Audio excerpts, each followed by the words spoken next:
need a plan for your summer or winter family vacation, we've got some pretty good ideas coming your way. Yes, we do. KTV's James Storrs doing all the homework for us live at Santa Clara at the Travel and Adventure Expo with an expert who has some tips on saving money while on vacation. And James, these are going to be good tips. We've got those high gas prices, high airfares. I mean, we all want to get away, but it's a little more challenging sometimes.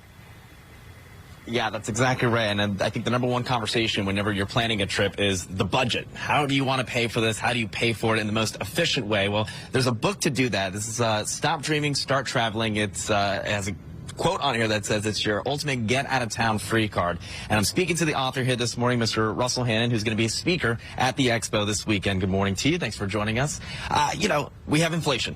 We have rising gas costs. We have a demand for travel back, especially heading into the summer. If I want to plan a trip and a family of four wants to plan a trip, how do you do that without breaking the bank? Well, definitely the going rate of travel is going up.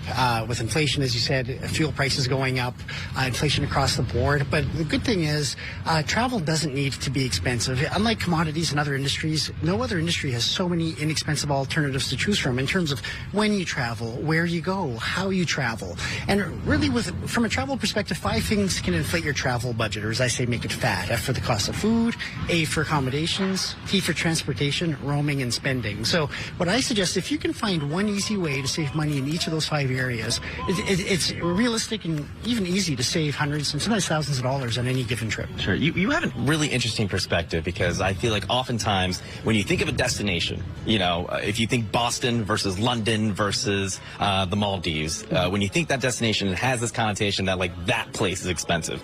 You don't exactly see it that way. It's more so the method of actually getting there that could be the driving force for a cost. Yeah, well, to get started, prioritize places where you've got friends and family that you can visit. Maybe someone that's transferred for work or is studying abroad. Take advantage of those inexpensive opportunities now. And then the more sophisticated things, you just buy yourself time to find ways to one day visit those more expensive places at a fraction of what it would cost you to just picking up and going now. So by being strategic in terms of prioritizing places that are inexpensive to visit now. Currency differences, for example, is another thing to consider as well, which fluctuates over time. I want to get in one more question here, the idea of COVID-19 is going to be coming up a lot, I'm sure, today during your conversations with folks. I know my parents have gone through it. I've had friends have gone through it that have had these vacations and these plans booked, and then a COVID-19 exposure happens or a positive case comes up and they have to either cancel or reschedule. What have you seen in your experience in terms of what these cancellations look like? Can people get their money back? Is it always just a credit? What happens there? Well, I recommend looking into insurance options. You can get various types of insurance that will cover you if you test positive abroad in terms of incidentals, food, hotels, and such. So look at those options for you. If you've tested positive in the last 6 months, look into seeing if you can actually be exempted from having to have a test to re-enter the country. I know a number of people that have tested positive in the last few months and they don't have to test negative anymore. They've got a certain window where, as long as they've got their documentation, they've got that free pass to come back. So things to consider as well in terms of your personal circumstance. No doubt. And in some cases, in some airports, you're paying hundreds of dollars to even get that test in order to get back into a domestic flight. Well, Mr. Hannon, we appreciate you joining us so early in the morning this morning and talking with us this morning.